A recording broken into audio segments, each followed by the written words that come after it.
千里之行，始于足下。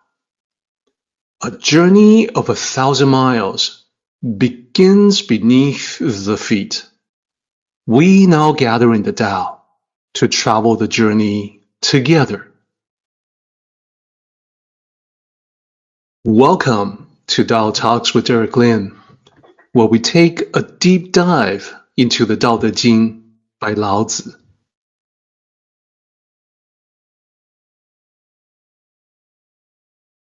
I would like to extend a warm welcome to you.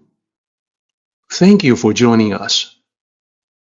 I would like to invite you to center your thoughts and direct your attention to this moment in time, to the here and now, to be fully present and mindfully aware as we all ready ourselves for this sacred process in the Tao with one another.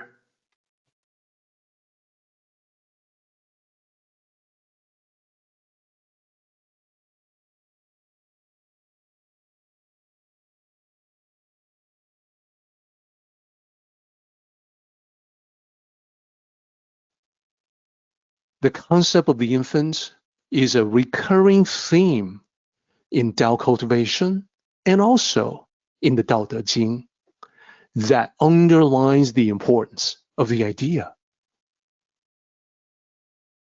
Throughout the Tao Te Ching, we see references. In Tao Te Ching 10, this is the first mention of this concept. Line 3 and line 4. They say, in concentrating the energy and reaching relaxation, can one be like an infant? This is where Lao Tzu points to the complete relaxation of the infant as a way to describe the freedom, feeling so free, that comes from a complete lack of attachments. Think about it. So much of our tension and stress comes from worries, anxieties, and fears that, well, they just seem to be part of daily living. If we can let go of even just a fraction of the stress factors that weigh us down, we can breathe a little easier. We can catch a glimpse of the worry-free bliss enjoyed by the infants. And as I mentioned, it's the same bliss we have all experienced when we first came into this world. Then there's Tao Te Ching chapter 20, line 11 and 12. This is in the middle of a long chapter where Lao Tzu says, I alone am quiet and uninvolved, like an infant not yet smiling.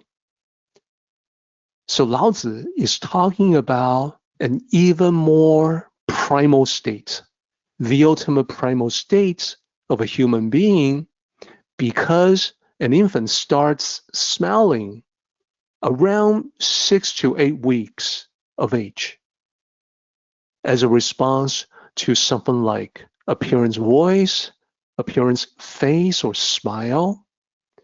Before this, they may show reflex smiles, which are involuntary and can happen randomly. By the mark of 2 months, smiling to others is a common milestone that signals developing social and emotional awareness in the baby. So, by describing the infants before the milestone, this is talking about the ultimate purity, the ability to let go of absolutely all worldly concerns, let go so completely that one reverts back to the originating point of human nature. A powerful concept. Lastly, I want to showcase Tao Te Ching 55. Those who hold an abundance of virtue are similar to newborn infants. Poisonous insects do not sting them, while beasts do not claw them. So, in this mention of the concept, Lao Tzu addresses the state of the infant as a maximally virtuous state. It echoes the fundamental concept that the truest virtues are also the most natural virtues. In that state, one is naturally protected against the toxic negativities of the material world, like the infants being protected by the parents. The toxic negativities of the material world in this chapter is represented by poisonous insects and wild beasts. From here, we can see the ultimate virtue of the Tao is not only the right way to live, but also a powerful form of spiritual strength and protection.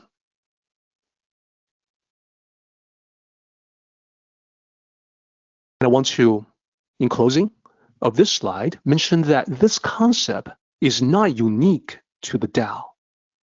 All wisdom traditions of the world express the same idea in their own ways since ancient times.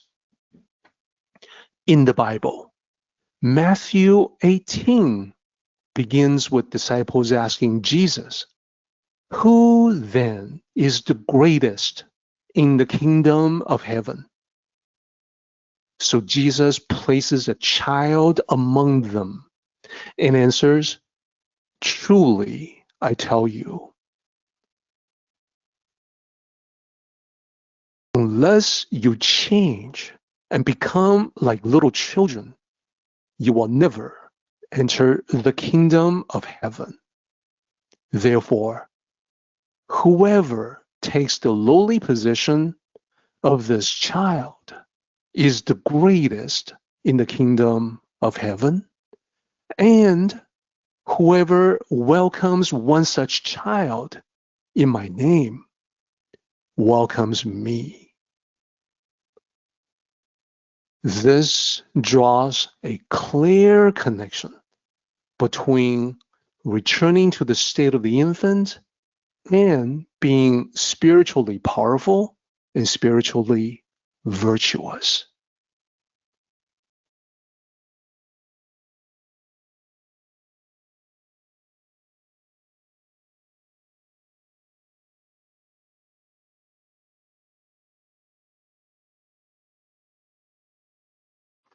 Our meeting has come to an end, but the journey continues on.